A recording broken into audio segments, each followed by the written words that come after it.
Growing up, childhood, teen years, even up to mid-20s, I never felt that I belonged. No matter where I was, I always felt that I did not fit in. The feeling was always that people did not like me. I was always surrounded by people, as all Brazilians were all surrounded by people.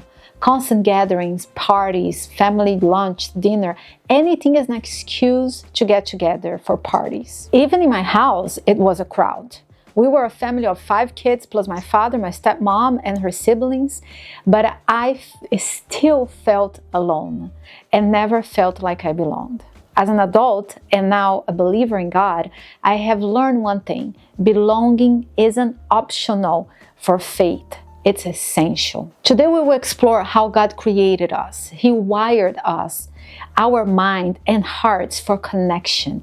And for that reason that we're starting this church online. This is absolutely not to substitute in-person church or community. But there are 2 reasons I thought this is important.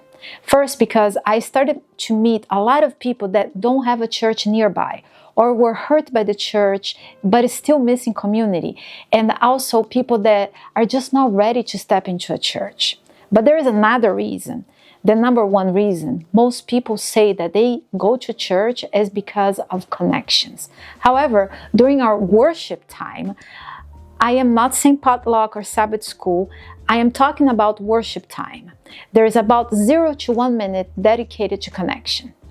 There are those awkward moments when we're forced to greet each other. There are those quick connections at goodbyes as well, but no real time for connection. That's the reason I decided to try a different format. Today, many people feel safer starting relationships online. Not because they are fake, but because they wanted to test if it's safe to be real.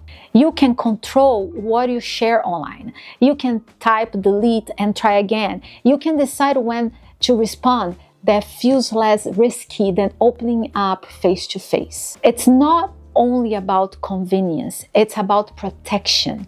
A lot of people have been judged, misunderstood, or rejected in real life. So they try online first. They watch your posts, they read your comments, see if you're kind, honest, or fake. Only then, if they feel safe, they will move the conversation in person. Have you ever noticed that too? That we now build trust before we build closeness? This is going to feel a lot like a small group, but I wanted to call church. Why? What is church anyways? Isn't it a small group, people gathering, people in community? Now let's explore how God made our minds and hearts for connection, and how it's through community that faith becomes real. Starting from the beginning, Genesis 2:18. God says that it's not good for man to be alone, and He's saying humankind, not just men and women. It's not good for us to be alone. God knew exactly what He was saying. Honestly, can someone live alone? Well, technically, yes, they can. Are they happy, satisfied, complete? I don't think so. The burden of doing life alone is too heavy. Even Jesus, He chose the 12 disciples, not because He needed help, but to model life in community. We were never meant to live alone. We were never meant to follow Jesus alone. Think of the example of the first church, the birth of Christianity. That is found in Acts 2:42 through 47. And it says here that they were continually devoting themselves to the apostles' teachings and to fellowship, to the breaking of bread and to prayer. Everyone kept feeling a sense of awe, and many wonders and signs were taking place through the apostles. And all those who had believed were together and had all things in common. And they began selling their properties and possessions and were sharing them with all, as anyone might have need. Day by day, continuing with one mind in the temple and breaking bread from house to house, they were taking their meals together with gladness and sincerity of heart, praising God and having favor with all the people. And the Lord was adding to their number day by day those who were being saved. Now let's break it down. They were devoted to the teaching, so there was shared growth. They were devoted to fellowship, so they had relational priorities. They were breaking the bread. That was intimacy over meals, and they were praying, shared dependency. In other words, they were doing life together.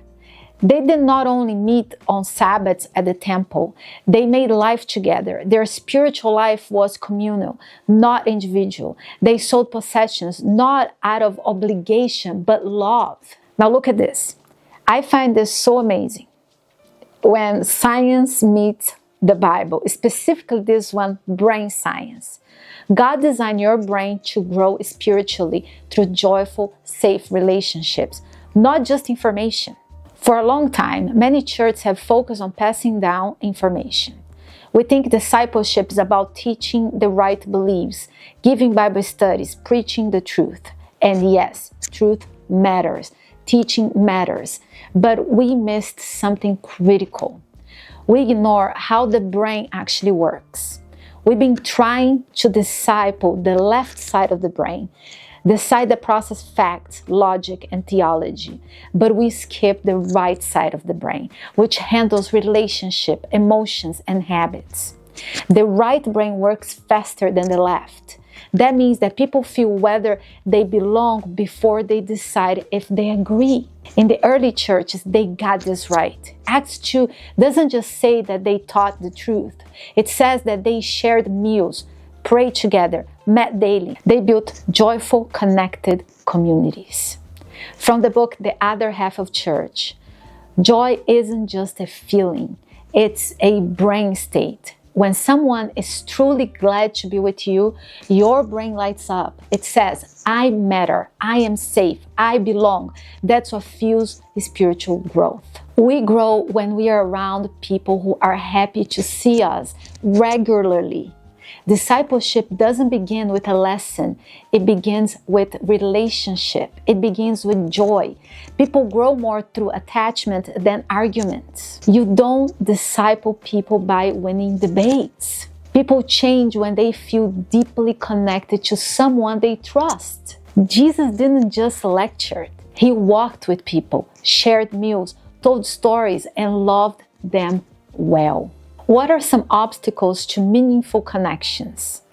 One, first of being judged. Some people don't open up because they are afraid of rejections.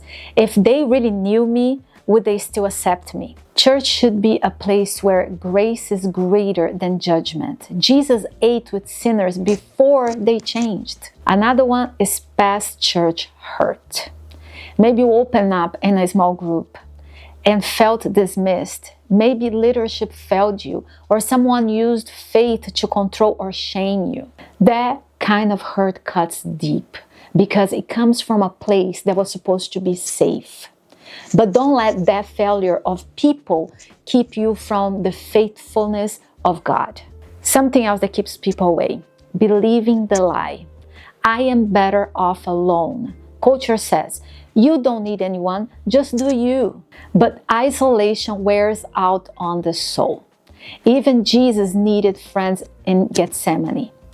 Independence feels safe, but it's not how we grow. Another one is our busy life.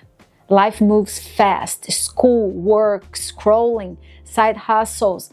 Even when we want deeper relationships, we often say, I don't have the time. But connection doesn't happen by accident.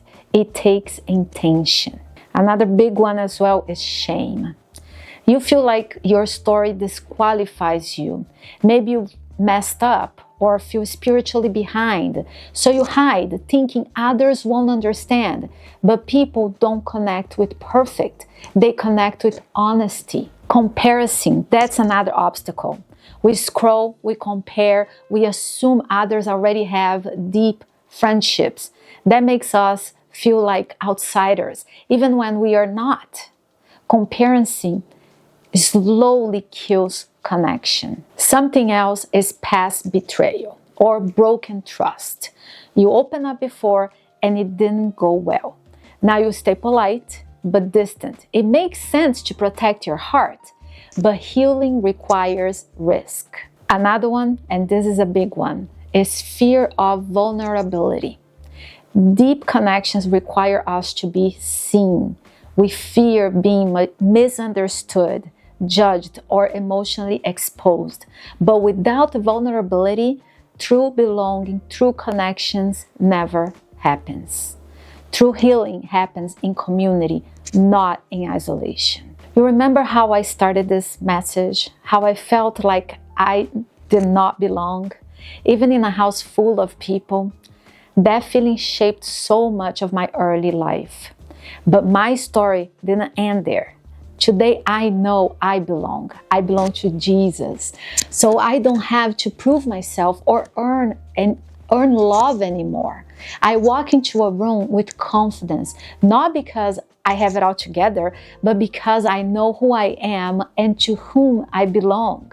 But let me be honest with you. Sometimes that little child still shows up. I still feel alone, not all the time, not like before, but the feeling creeps in every now and then. The difference now is that I don't stay in it. I reach out, I seek connection. I'm not ashamed to say, hey, can we talk or can we hang out?